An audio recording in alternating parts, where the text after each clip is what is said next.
Namaskar, this is Akhilesh Bhargav. Welcome to Tidbits on Business and Finance with me.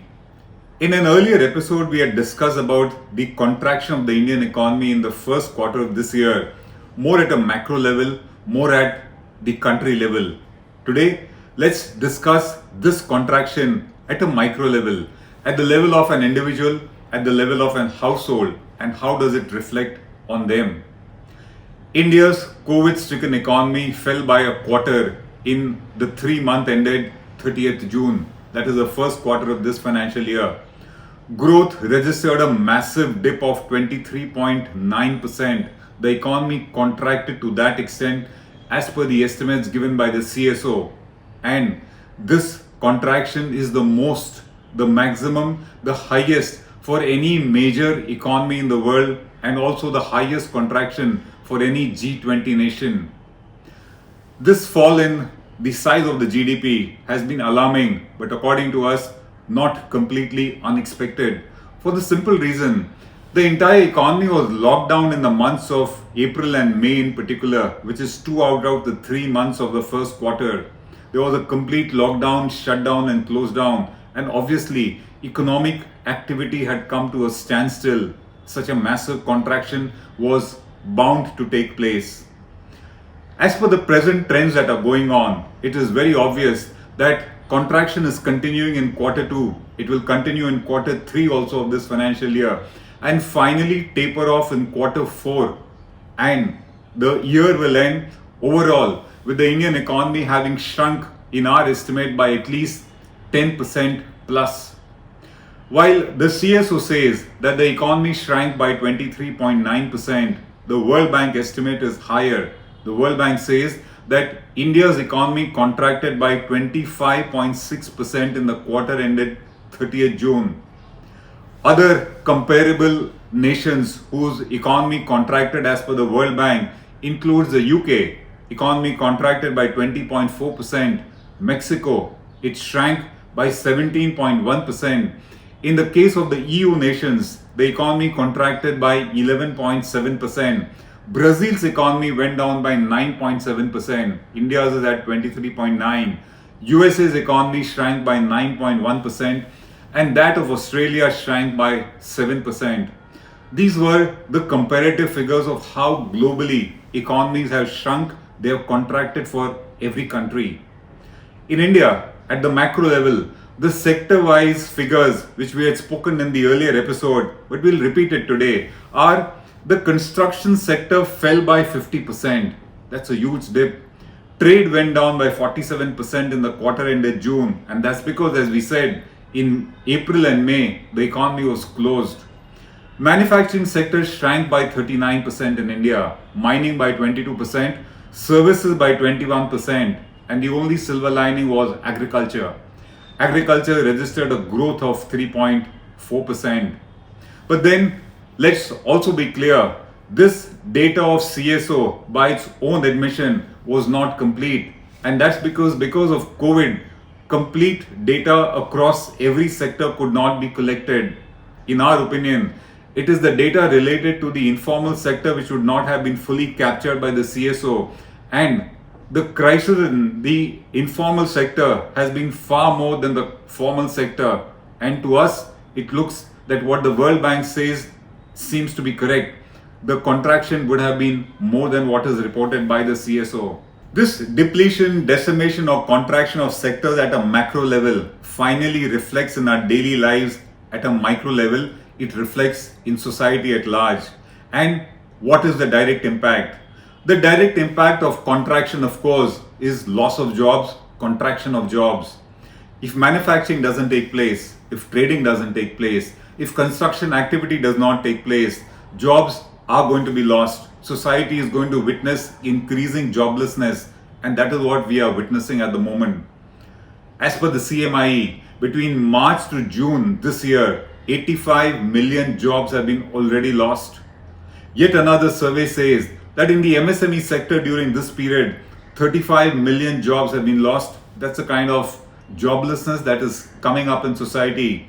CMIE further reports that in urban India in particular, there is across the board pay cuts, job cuts taking place. and that of course reflects in the fortunes of individuals, society at large. These findings of the CMIE are further confirmed by an RBI report and RBI survey. An RBI report says that jobs are being lost in India at an unprecedented scale, and an RBI survey says that consumer confidence in July dipped at an all-time low.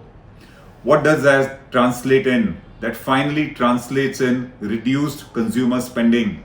And the figure is that in this period, consumer spending went down by 27%. Fresh investments went down by 47%. In other words, consumers are saving, they are too scared, they are not spending. They are not even willing to borrow and spend. They are all fearing a rainy day for themselves, and thus they are preferring to save and not spend. Those who have lost jobs have lost the capacity to spend, and those who have not perhaps fear pay cuts and job cuts, and for that reason they are all saving for a rainy day. The statistics says that between March to mid-August, deposits with banks have gone up by 6.8 lakh crores. During the same period last year, they had gone up by a mere 3 lakh crores. In other words, the consumers are willing to park their money in FDs, saving for a rainy day. They are not willing to spend money. That's further reflected in the fact that they are not willing to take loans. During this very period ended mid-August, loans by banks to consumers have gone down by 1.5 lakh crores. In other words, whatever income I have, I'll prefer to save it. I'm certainly not going to borrow money and spend.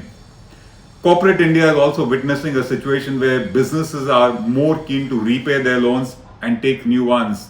And that is also further reflected by the banks itself, who are growing risk averse and are not very keen to give new loans, much as the government may want them to give. The Reserve Bank of India says that consumer spending has been hit so severely that it will take a long time to come back to what it was at the pre-COVID time. And the RBI says that discretionary spending has gone completely.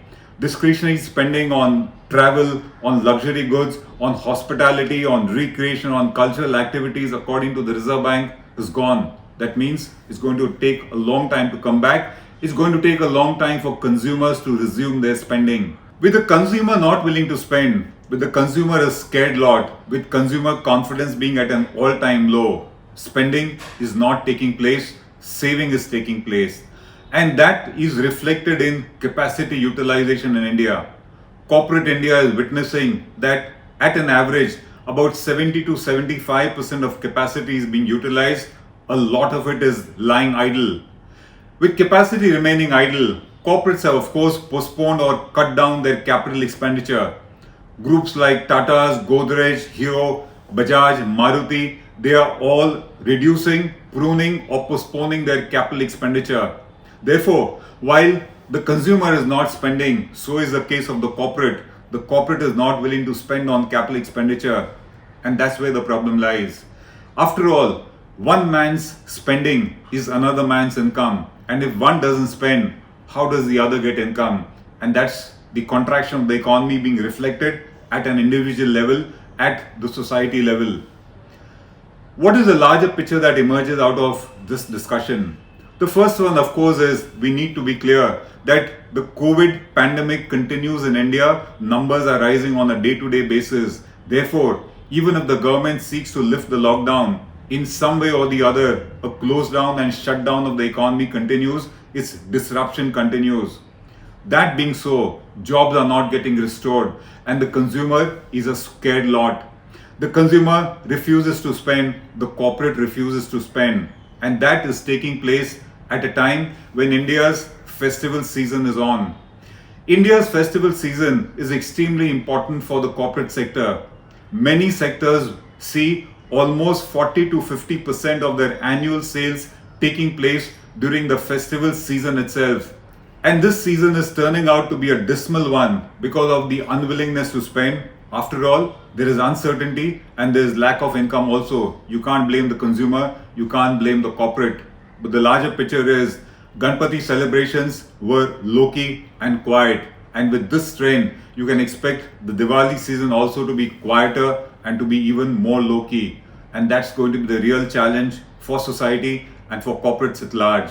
This is Akhilesh Bhargav signing off till we meet again. Namaskar. Now be the first to know about the latest updates on our new news app. Go on your Android or iOS, search for HW News Network. Download our app, choose the language you prefer to get updates in, and be up to date with the latest news. If you like this video, please share it, and we would love to hear your comments in the comments section down here. Also, please do like our Facebook page and follow us on Twitter to get minute-to-minute news updates. For more such shows and videos, well, subscribe to our YouTube channel.